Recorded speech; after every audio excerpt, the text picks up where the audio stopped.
करनी थी। तो ब्रह्मा जी ने विचार किया कि भाई सृष्टि कैसे करूं।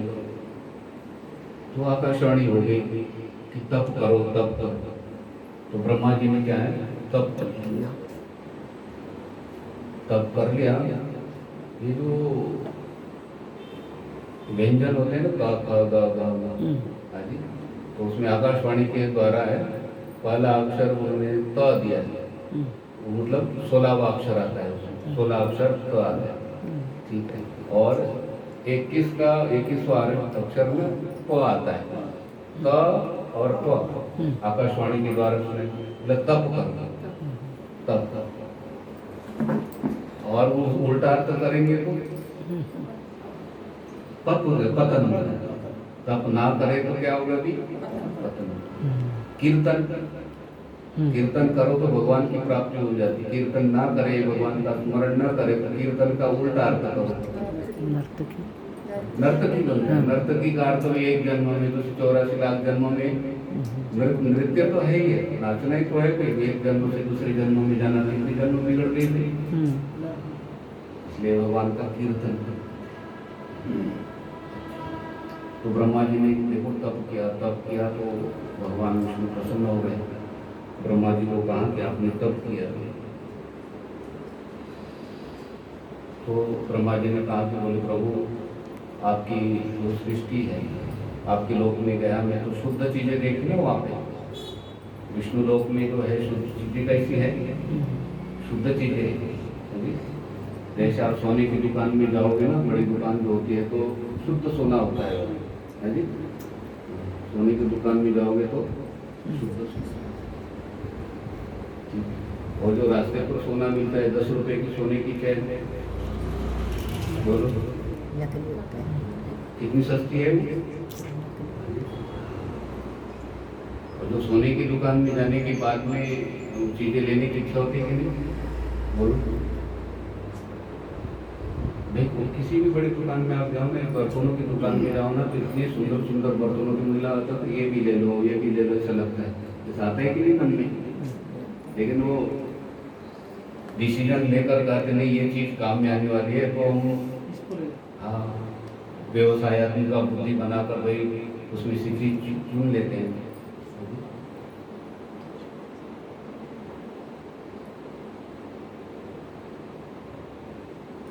एक बर्तनों की दुकान में मुझे भी जाना पड़ा, ये गीता जयंती के कारण वो देखने के लिए।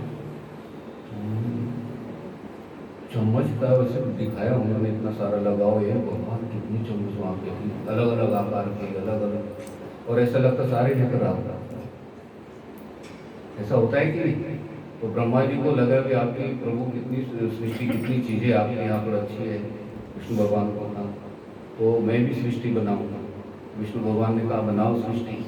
तो उस समय भगवान ब्रह्मा जी ने कहा प्रभु मैं सृष्टि बनाऊंगा, और सृष्टि में किसी पदार्थों में आसक्त हो गया मैं, तो फिर अपनी चीज बनाए उसमें भी वो आसक्त होने की संभावना है ना भाई।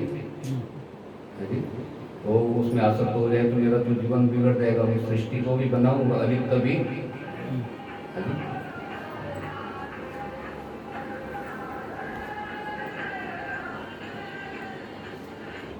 भरत राजा ने हिरण को अपना माना था ना, हिरण को अपना माना तो हिरण भरत राजा के साथ गया था, बोलो नहीं। और एक ध्यान रखना, संसार की जो चीजें है ना भाई हमारे सुख पहुंचाने के लिए है, इसलिए संभालनी पड़ती है। लेकिन चीजें हमारे साथ कोई संबंध नहीं जोड़ती। अपने आप फ्रिज कितना सुंदर है, लेकिन कभी नहीं कहा उन्होंने सवेरे उठ के गुरु जी में आप हम सब बच्चों बोलो हम जो एक दिन नहीं कहा उनको। मैं बोलो गुरु हमारा फ्रिज है, भक्तों का फ्रिज, मैं बोलता हूँ उनको। लेकिन उन्होंने कभी कहा नहीं, ये नहीं संबंध जोड़ते भाई, वो जीवात्मा जोड़ते हैं। और ऐसा है फ्रिज वो जाता नहीं साथ में, बोलो मंडी में जाए, बाजार में, मंदिर में जाने खरीदने का, मैं भी चलता हूँ साथ में नहीं, बोलो कोई चीज नहीं चल रही। जो जैसी चीज है ना वैसी ही। तीर्थ यात्रा के लिए जाते हैं तो घर वाले छोड़ना पड़ता है, मोहल्ला छोड़ना पड़ता है, फिर अम्बाला छोड़ना पड़ता है, पूरा मतलब वो करनाल चले गए, छोड़ते छोड़ते जाना पड़ता है, नहीं तब यात्रा होती है। अब पूरी इंडिया भारत ही छोड़ना पड़ता है। जिस समय एरोप्लेन में बैठते हैं ना, हाँ, जो समुद्र के ऊपर से नांदराज जिस समय चलते हैं वो एरोप्लेन तो हिलता है, खींचता है जी। दो दो इंजन उसमें लगे होते, वो बेल्ट बांध के तैयार हुए, वो मन में क्या आते, समुद्र के ऊपर सूचना होती है, समुद्र के ऊपर चल रहा है आपका प्लेन। हाँ जी, घबराओ नहीं, सावधानी से।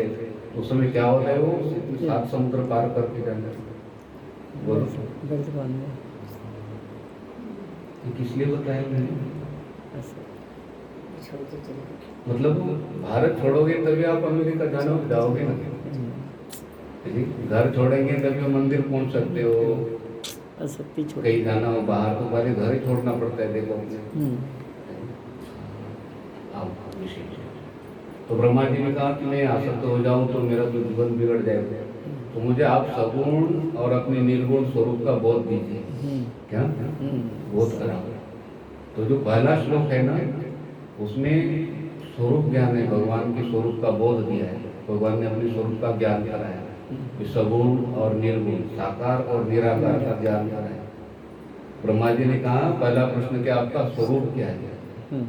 अब ध्यान देना, संसार के अंदर में सारा ना बात सबसे पहले प्रश्न किया ब्रह्मा जी ने। क्या क्या प्रश्न किया? आपका स्वरूप। ये पहला प्रश्न है सृष्टि के अंदर में, वैसा प्रश्न किसी ने भी नहीं किया है जी। तो मैंने गूगल से, गुरु जी बोलते हैं ना, सब लोग गूगल को गुरु जी बोलते हैं। मैंने कहा गूगल ये बताओ सबसे पहला प्रश्न किसने किया? वो वैसे बोलते, उन्होंने पहले किताब का नाम दे दिया, उसके पास है ही नहीं, उन्होंने किताब दे दी, सबसे पहली किताब ऋग्वेद है जी। तो वो गुरु हो सकता है, लेकिन जगत गुरु कहते हैं कृष्णा वंदे जगत गुरु। हाँ जी, हमारे व्यास जी ये उत्तर दे सकते हैं। तो गूगल को पूछा प्रश्न, क्या पूछा? सबसे पहला प्रश्न किसने किया, कौन सा प्रश्न किया? और उन्होंने पहला ग्रंथ नाम दे दिया, उनके पास है ही नहीं है जी। तो पहले साकार का और निराकार का स्वरूप बताया भगवान ने। इसलिए पहले श्लोक में क्या बताया? स्वरूप बताया।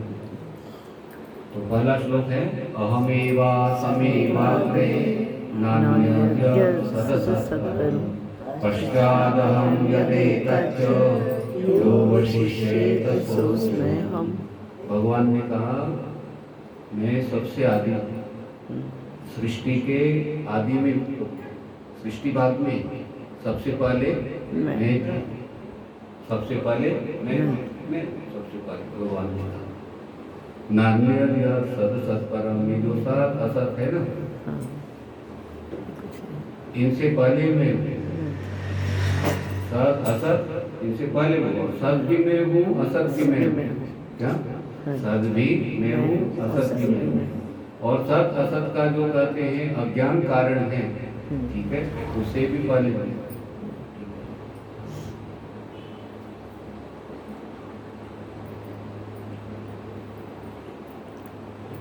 अहम एव आसन अग्रे, मतलब सबसे सृष्टि के अंदर में सबसे आदि में सबसे पहले मैं हूं। इसलिए भगवान का नाम एक आदि है। क्या है? आदि। हाँ, आदि। और एक भगवान का नाम अनादि है। सबके आदि में वो है, लेकिन भगवान के आदि में कोई नहीं है। भगवान के पहले कोई नहीं है। सृष्टि के पहले वो है, लेकिन भगवान के पूर्व कौन है? कोई नहीं है। इसलिए भगवान का अनादि, उनका कोई आदि नहीं है, इसलिए उनको क्या बताया? अनादि। एक आदि है। शरीर से पहले देखो वो है, बाद में शरीर है। हाँ,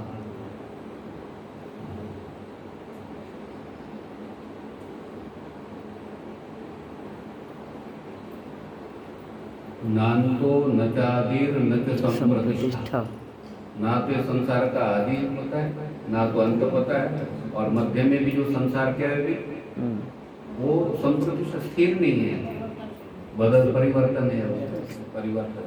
ठीक है। पश्चादहं यदेतच्च यो वशिष्येत सोऽस्म्यहम्। सृष्टि के बाद में कहते सारे चीजें विलीन हो जाती है ना, उसके बाद में भी मैं मैं शेष रहता हूँ। जैसे पूर्ण में ओम पूर्णमदः पूर्णमिदं पूर्णात् पूर्णमुदच्यते पूर्णस्य पूर्णमादाय पूर्णमेवावशिष्यते। वशिष्यते। पूर्ण से पूर्ण निकालो तो क्या शेष रहता है? पूर्ण ही शेष रहता है। शून्य से शून्य निकालो शून्य ही शेष शेष रहता है। और जो सारी चीजों के बाद का जो शेष रहते हैं ना, वही भगवान कहते हैं वो मैं हूँ। और जैसे समय बोलते हैं, समय काल, समय मतलब काल। सब श्रीमद् भगवद गीता जी ने कहा कि काल में कालोस्मि लोकक्षय प्रवृत्ति। काल में, काल मतलब समय। समय समय भगवान का रूप है, वे सबको जानते हैं। अपने वो महाभारत के समय में देखा होगा, महाभारत ये गोल गोल ऐसा घूमता है, मैं समय ऐसा चक्र घूमता था। वो समय मतलब देखो समय समय समय मतलब समय मतलब वो काल जो है सबको जानता है। भगवान बोलते समय में सबको जानता है जी।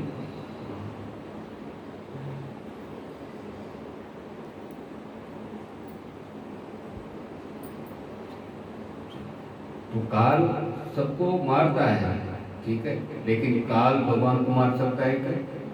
नहीं मार सकता। काल से भी वो परे है, ठीक है। ये तो बहुत कुछ रहस्य बताना था घड़ी की सुई में। आज शुरुआत कर दिया मैंने थोड़ा ही। तो कुछ लोग की भागवत बहुत अच्छा है। आइए आरती करो।